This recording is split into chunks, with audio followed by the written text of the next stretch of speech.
Imagine Christmas morning. The ham is still warm on the table, the tree lights blinking slow and steady in the corner, my granddaughter's crayon drawings of reindeer taped to the refrigerator. And then my son pushes back his chair, looks me straight in the eye, and says, "You're dead weight, Dad. You have been for years. This is our house, and we need you gone." I didn't shout. I didn't cry. I set my fork down on Carol's good china, folded my napkin the way she always insisted on, and I walked out the front door into a foot of December snow. But the next morning, before the coffee at the gas station down the road had even finished brewing, he was pounding on my motel room door. Before we continue, please subscribe to the channel and drop a comment telling me what time it is, wherever you're watching from right now. The argument had been building since before the sweet potatoes came out of the oven. I could feel it the way you feel a storm coming when you've spent 31 years working at a paper mill. Something shifts in the pressure. The air goes thick. And you know, Derek's jaw had been tight since I arrived that morning. Pamela had barely looked up from her phone when I came through the door, carrying the pie I'd baked at 4 o'clock in the morning, because Carol always brought pie, and I didn't want Christmas to feel like something had been ripped out of it. Owen had given me a real hug, the kind of 13-year-old gives when he actually means it. Sophie had grabbed my hand and dragged me to the living room to show me the sketch she'd made of a horse, which she'd labeled Grandpa's horse, even though I have never owned a horse in my life. That alone almost made everything else worth it. We sat down.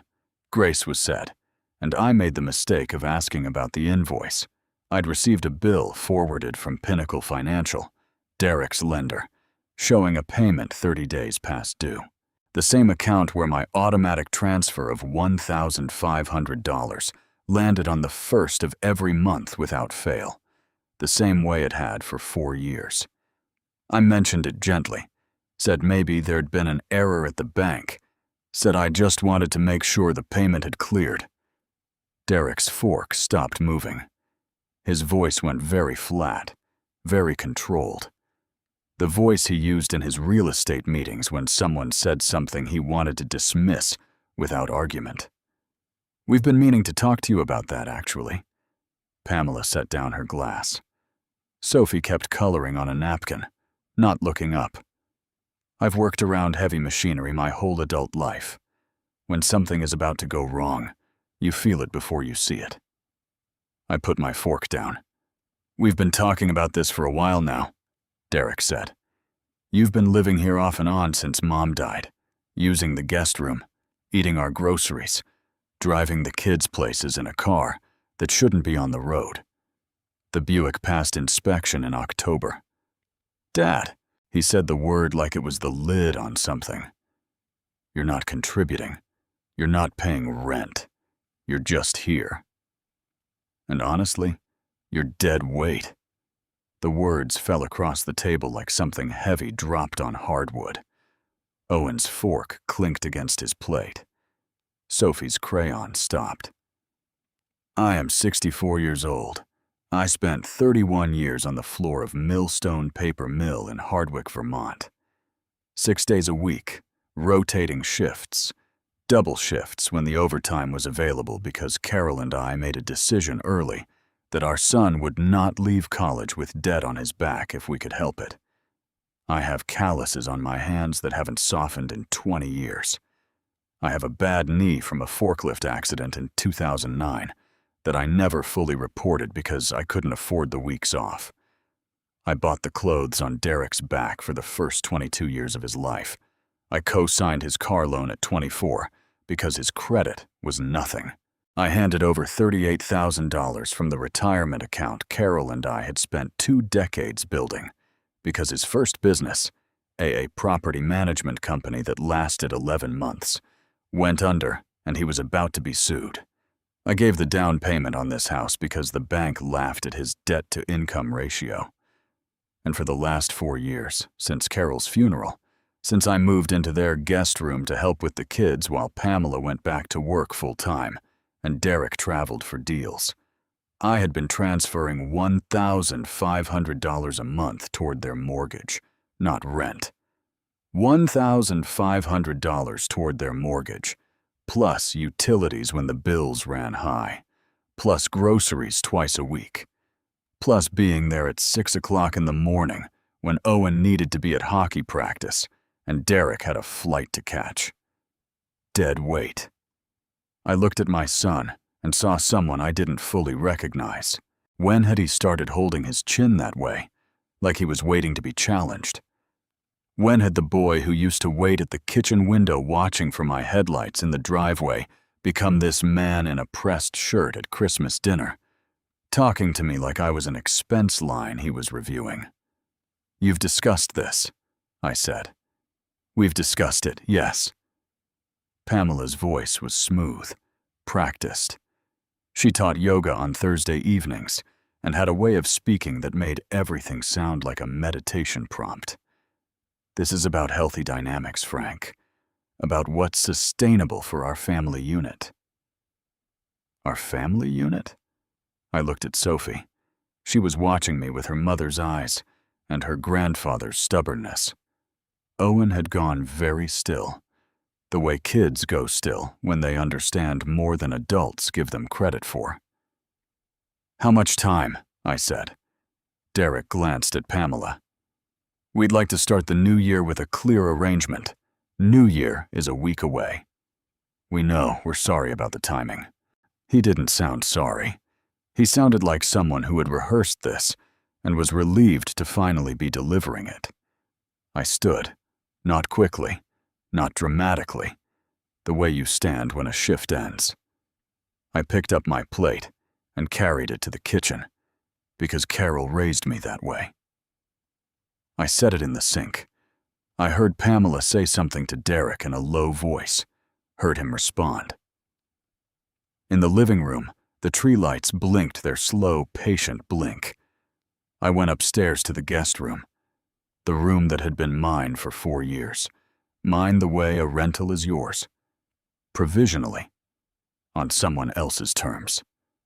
I took down the one photograph I'd hung on the wall, Carol and me at Lake Champlain. 1987, the summer before Derek was born. She was laughing at something I'd said, and her hair was blowing sideways, and she looked so entirely like herself that even now, 2 years after the funeral, looking at it felt like pressure behind my sternum. I packed my 2 duffel bags the same way I'd packed them on overnight shifts. Fast, practical, no ceremony.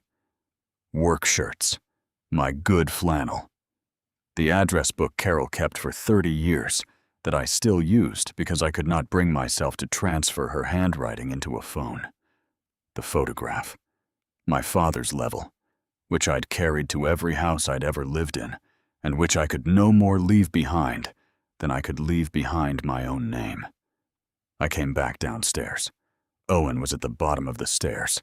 He looked at the bags. "Grandpa."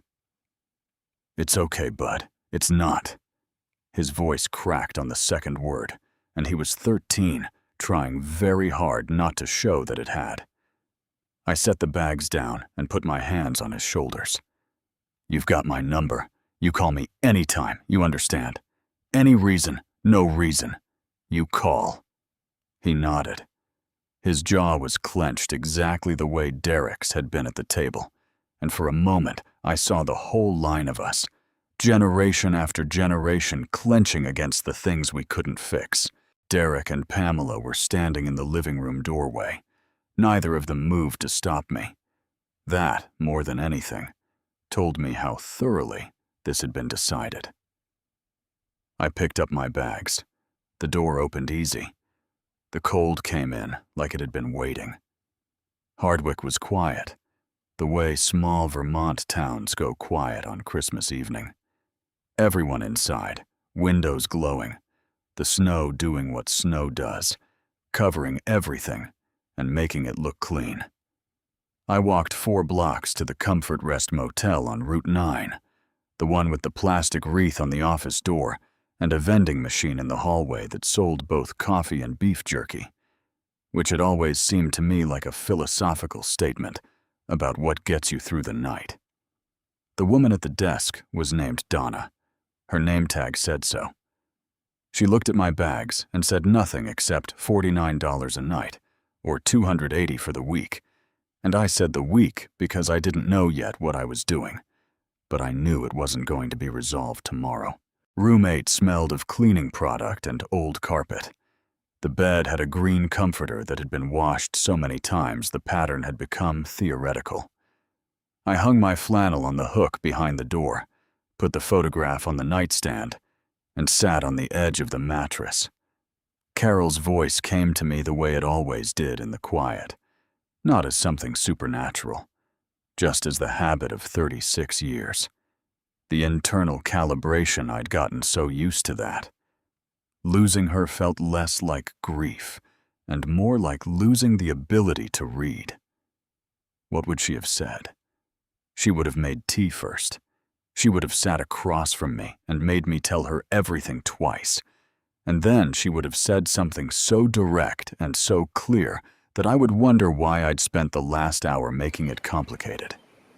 I opened my phone. The automatic payment was scheduled for January 1st. $1,500, same as always. I looked at it for a long time. Then I canceled it.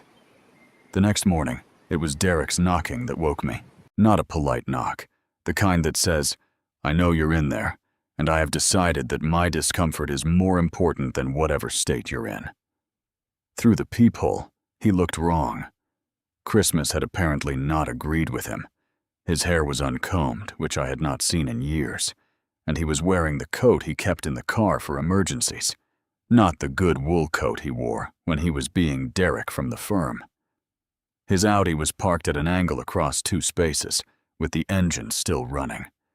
I sat back on the bed. "Dad," his voice came through the hollow door like it was coming through a wall. "I know you're awake. Donna at the desk told me." I looked at Carol's photograph. Her expression hadn't changed. "The payment didn't go through." His voice shifted register. "I checked the account this morning. It didn't process." "I know." Silence. "Dad, the mortgage is due on the 5th.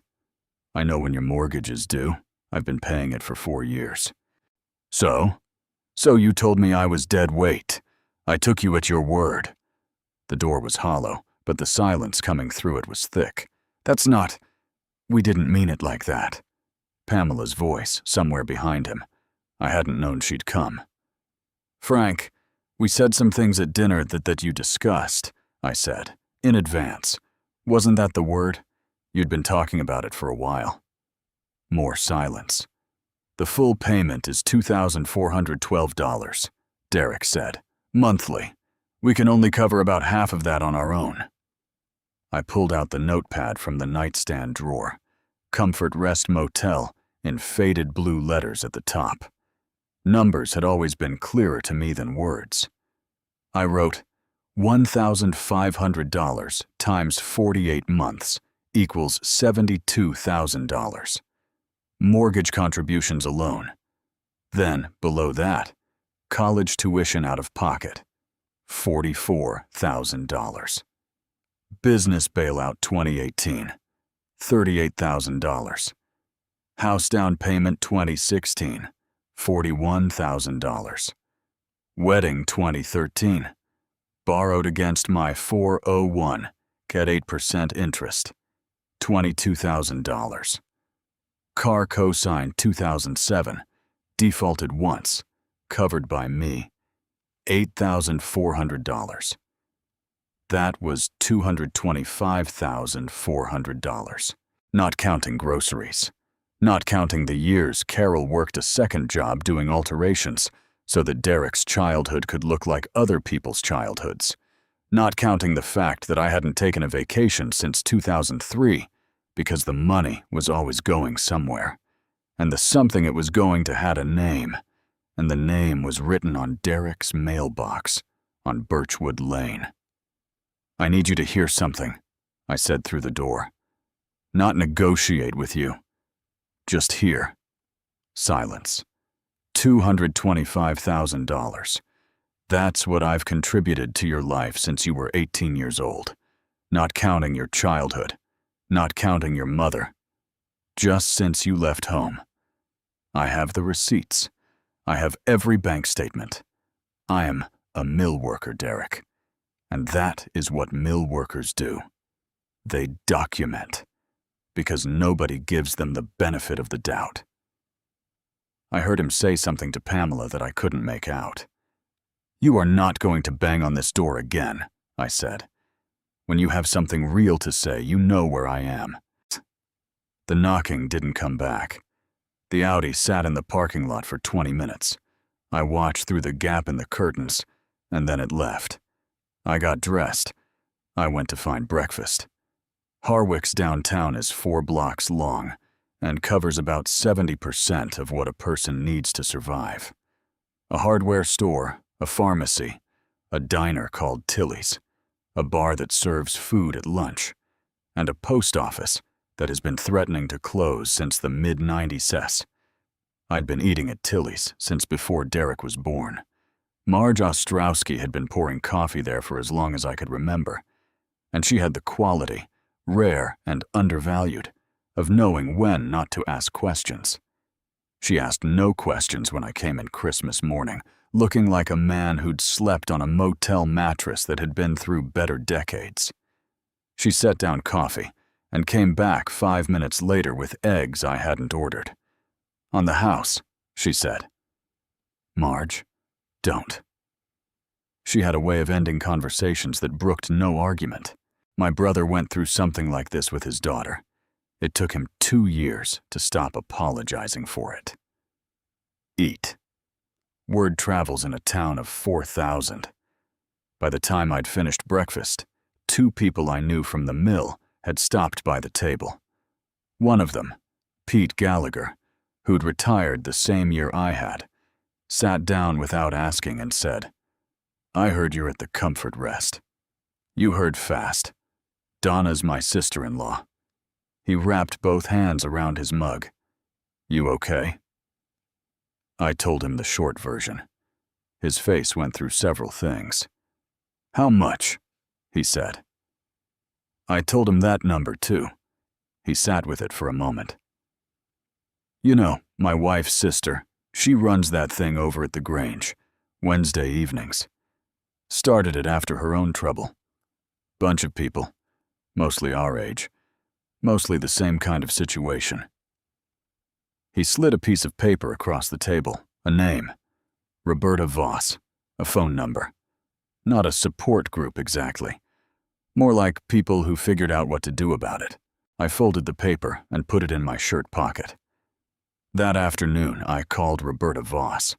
She answered on the second ring and spoke in the straightforward manner of someone who has spent a lot of time around people who are tired of being handled carefully. She said, come Wednesday. She said bring paperwork if I had it. She said the coffee was bad, but the company was decent. I went. The Grange Hall on Maplewood Road had seen better decades, but it was warm, and the folding chairs had been arranged in a circle, which felt deliberate. 8 people, ages ranging from maybe 58 to somewhere in the high 70s. The particular weariness they all shared, not the tiredness of hard work, which I knew and respected, but the tiredness of having been found insufficient by someone you'd built your life around. Roberta herself was 67, former county clerk, with reading glasses she wore on top of her head, and a habit of taking notes had on a yellow legal pad that never left her hand. She did not open with feelings. She opened with facts. What legal protections existed in Vermont for seniors facing financial exploitation by family members? What documentation was required? What a revocable trust could and could not do? I felt something in my chest unknot slightly. Going around the circle, the stories came. A woman named Helen, whose daughter had forged her signature on a home equity loan.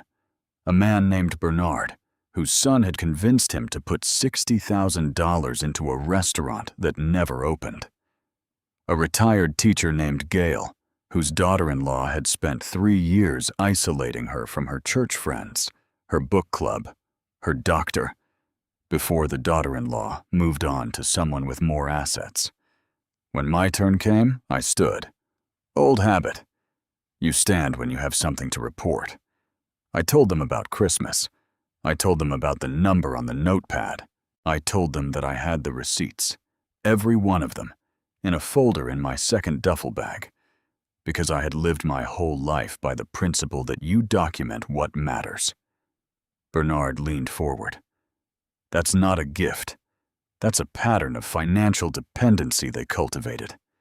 Helen nodded. They don't call it what it is, because if they named it, they'd have to own it. Roberta was writing fast. Frank, do you have a lawyer? I didn't. You do now. She looked up. Tom Reardon. He does elder law. Does pro bono work for this group specifically, because his mother went through something similar, and it changed what he chose to do with his degree. I'll call him tonight if you're willing. I was willing.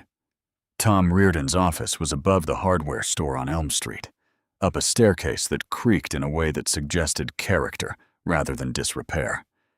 He had the handshake of someone who grew up doing physical work before deciding to do a different kind. He looked at my folder of bank statements and receipts and said nothing for 4 minutes while he read. Then he looked up and said, This is thorough. I'm a mill worker. Right. He turned the page. Okay, here's what we're going to do. 2 weeks later, I sat across from Pete Gallagher and Roberta Voss in First National on Harwick's Main Street, and I signed the papers establishing the Harwick Senior Mutual Fund, a protected trust for which I was the founding donor, with Pete and Roberta as co-directors, administered through Tom's office, completely transparent, publicly registered, designed specifically to assist seniors in financial crisis caused by family exploitation. The initial deposit was $25,000. My savings, mine to give. The bank manager, a woman named Claire, who had the expression of someone who had processed enough elder fraud to take it personally, shook all 3 of our hands when it was done and said, without prompting, We see too much of the opposite of this. Thank you. But Derek drove past the bank on his way to his office. I know because Marge told me later that he'd slowed down in front of the window and then kept going. The piece in the Harwich Gazette ran on a Thursday. A reporter named Nathan Briggs, 26 years old, who had grown up on the same street as Derek and still remembered which neighbor gave out the good Halloween candy, wrote it with the careful fairness of someone who understood what he was touching. The headline was straightforward. The photograph showed me holding the folder of receipts outside Tom's office. I hadn't wanted the photograph, but Nathan said the photograph mattered, that people needed to see a face, and I understood what he meant, even if I didn't like standing there being looked at. Nathan had called Derek for comment. Derek had declined. By the following Monday, I had received 41 phone calls. 3 were from people angry on Derek's behalf. The other 38 were from seniors in Harwich County, and 2 from the next county over who had their own folders, their own numbers, their own Christmas dinners that had gone wrong in ways they hadn't known how to name. The Wednesday meeting at the Grange went from 8 people to 23. I did not take satisfaction in what happened to Derek in the weeks that followed. I want to be clear about that. I had not wanted any of it. What I had wanted was a ham at a Christmas table and a granddaughter's drawing of a horse she'd named after me. But it happened. The firm he worked for, Haywood Commercial Properties, received 4 calls from clients who had read the Gazette piece and mentioned it. 2 of those clients reduced their contracts. Derek's supervisor called him in. Derek came home early that day and didn't explain why. Pamela found out from the office manager at Yoga Studio, whose sister worked the front desk at Hayworth. The BMW they'd been leasing at $640 a month could not be justified against a suddenly reduced commission structure. And it went back to the dealership in the second week of January. I know these things because Owen told me in pieces over 4 phone calls made from his bedroom with the door closed because he'd given himself permission to call regardless of what his parents had said about it. The first call was short. "Grandpa, Dad's scared." "I know, bud. Did he do a bad thing?" The truth deserved honesty. The children deserved protection. These were not always compatible. He made some mistakes. He's figuring that out. "Are you okay?" "I'm more than okay. I'm good." The second call came at 11 o'clock at night, which told me Owen had waited until everyone was asleep. Mom and Dad are fighting a lot. Not yelling, just that quiet kind. That's hard to be around. Sophie thinks it's her fault. It is not her fault. Not even a little bit. "Tell her that from me." "Can I?" He stopped. Tried again. "Can I come see you sometime? Like, could you pick us up from school?" Mom doesn't have to know right away. I want to say I hesitated, but I didn't. The third week of January, I picked them up from Harwick Elementary at 3:15. Sophie got into the truck and fell asleep against my arm within 4 blocks, the way small children sleep when they feel safe. Owen sat on the other side and looked out the window. "Is the motel okay?" he said. "I got an apartment," I said, "on Riverside. You can see the covered bridge from the kitchen." "That's a nice view." "It is." We went to the apartment. I made hot chocolate with the actual milk and the actual cocoa powder, because that's how Carol made it. And shortcuts are for people who don't know what the real thing tastes like.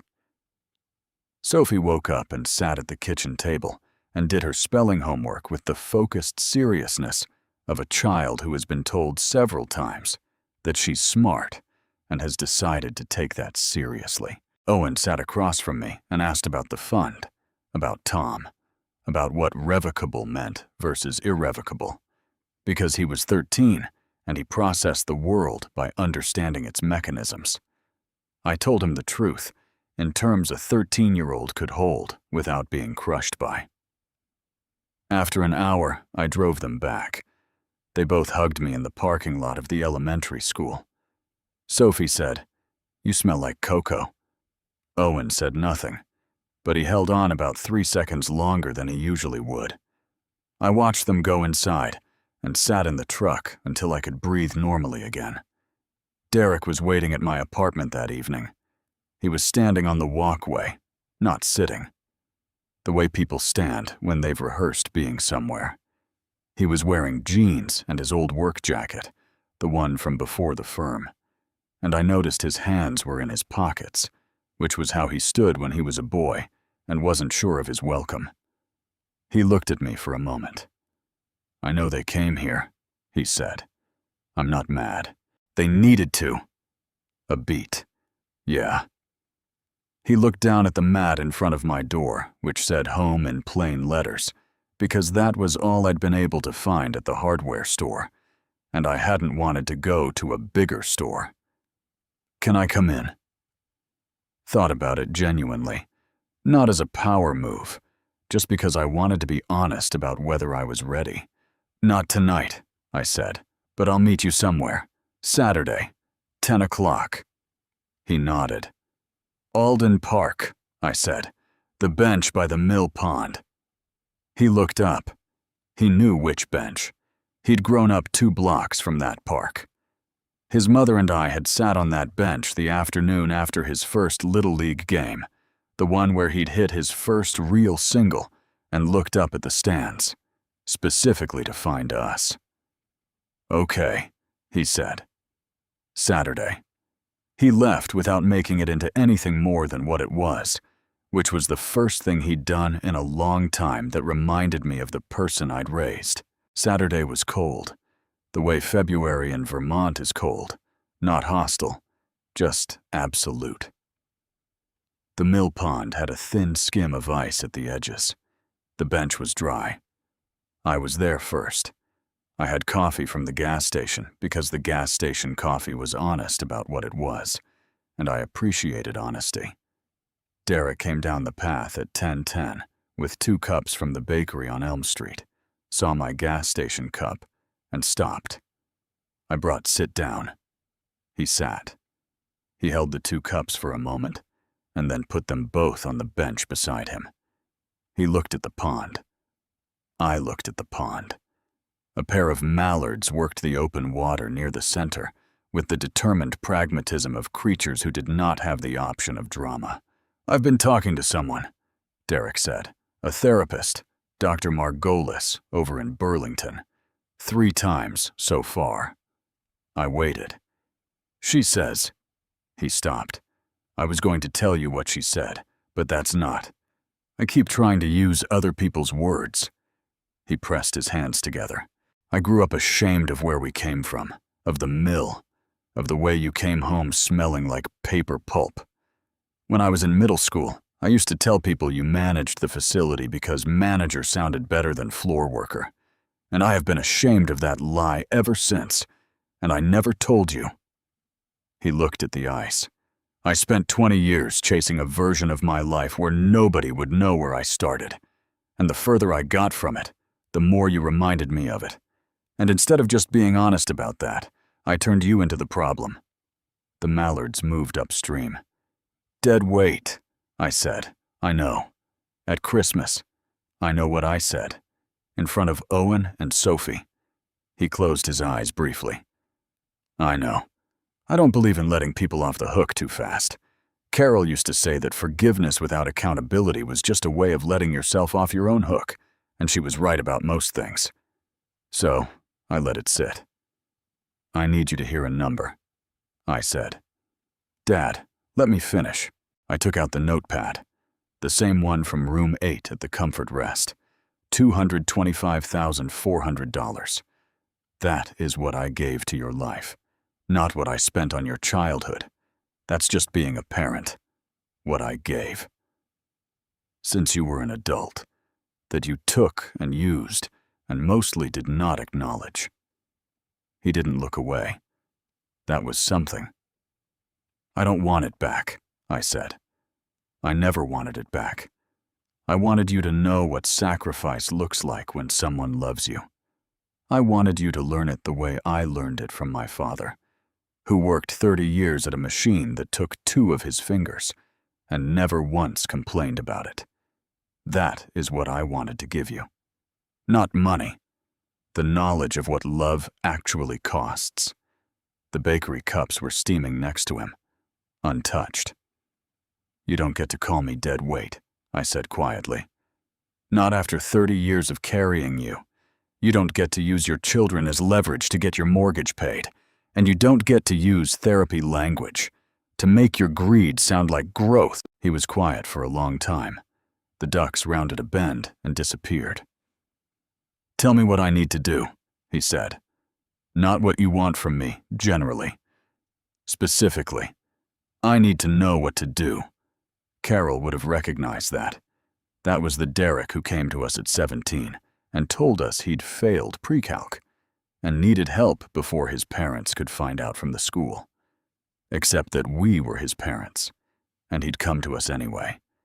That directness, that willingness to be accountable when the performance was too exhausting to maintain. She'd always said that was the best of him. I had made a list. I gave it to him. Continued counseling, individual and family, every week, not as needed. Volunteer work with the Harwick Senior Mutual Fund, 1 Saturday a month, without recognition. A written acknowledgement to Owen and Sophie, age-appropriate, honest that what had happened at Christmas was wrong and was his responsibility, not theirs. No further discussion of finances between us, ever. His money was his problem to solve. I was not a line item. And finally, he would sit down with me and go through every one of those $225,000 line by line, not to create guilt, but to create understanding. Because he had a son who was watching him, and that son was going to make his own decisions someday about what kind of person he was going to be. Derek took the list. He read it twice. He didn't negotiate any of it. He signed the copy I'd made. Tom's idea. We sat for another few minutes without talking. The cold was the good kind now, the kind that clarifies rather than closes. "There's one more thing," I said. The Grange was full the Saturday we held the spring dedication. Roberta had organized it with the efficiency of someone who spent 30 years making county government work against its own resistance, and the room was standing capacity. Folding chairs, all taken, the smell of donated coffee and someone's homemade coffee cake that had appeared on the table by the door and was gone within 20 minutes. The Harwick Senior Mutual Fund had raised $62,000. We'd helped 9 people directly, prevented 3 foreclosures, covered emergency medications for 2 members, provided legal consultation for 4 cases in progress. The state senator's office had sent a letter. Channel 7 out of Burlington had sent a crew. I had asked them to focus on the work and not on me, and they had mostly respected that. I introduced Derek to Roberta, to Pete, to Tom, to Bernard, and Helen and Gail from the original circle. I did not make it a ceremony. I simply said, "This is my son. He's learning."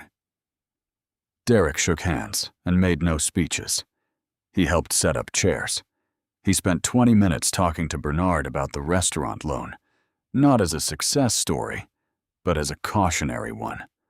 At the end, he helped fold and stack. Owen and Sophie had come with Pamela. Sophie found me immediately and held my hand through most of it. Owen stood next to his father, and I watched him watch Derek, that careful observational watching of a child who is revising his understanding of someone. Pamela caught my eye once across the room. She didn't speak. She nodded. I nodded back. That was enough.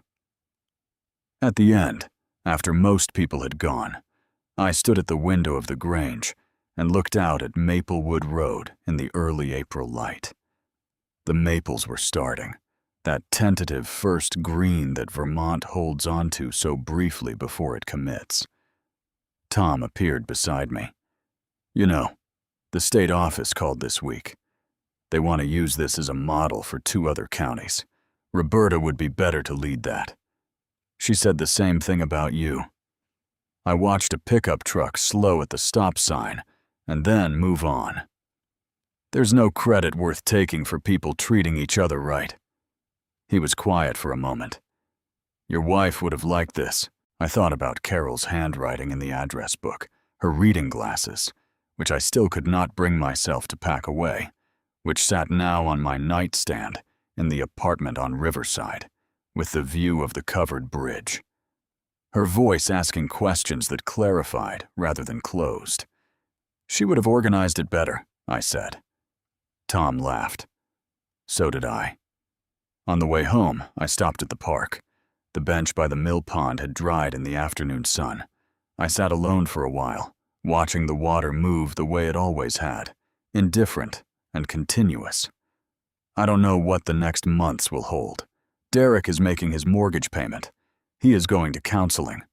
He called Owen on a Tuesday for no reason except to apologize, specifically for Christmas. And Owen told me about it in one of our now weekly calls, not with drama, just as a thing that had happened that he wanted me to know. Sophie has resumed drawing horses. She gave me one last week that is labeled Grandpa and his horse, and now includes a small figure of a man standing beside the horse, arms slightly out, like someone in the middle of a conversation. I framed it. Justice, I've been thinking lately, is not what happens to the people who hurt you. Justice is what you build after they do. It is the thing you make from the wreckage that is better than what was there before. Not because of the wreckage, but despite it. It is the group of 8 people in folding chairs on a Wednesday night who stopped being victims the moment they walk into that room and become something sturdier instead. It is $62,000 and 9 families who kept their homes. It is a 13-year-old boy learning, by watching, what integrity actually looks like when it costs something. My wife used to say that the best thing you can leave a child is the example of how to be. I'm still working on that. We all are. If this story meant something to you, please like this video and subscribe to the channel. Leave a comment and tell me where you're watching from tonight. And if you have your own story, I want to hear it. Click the box on the left for the next one. Thank you for being here.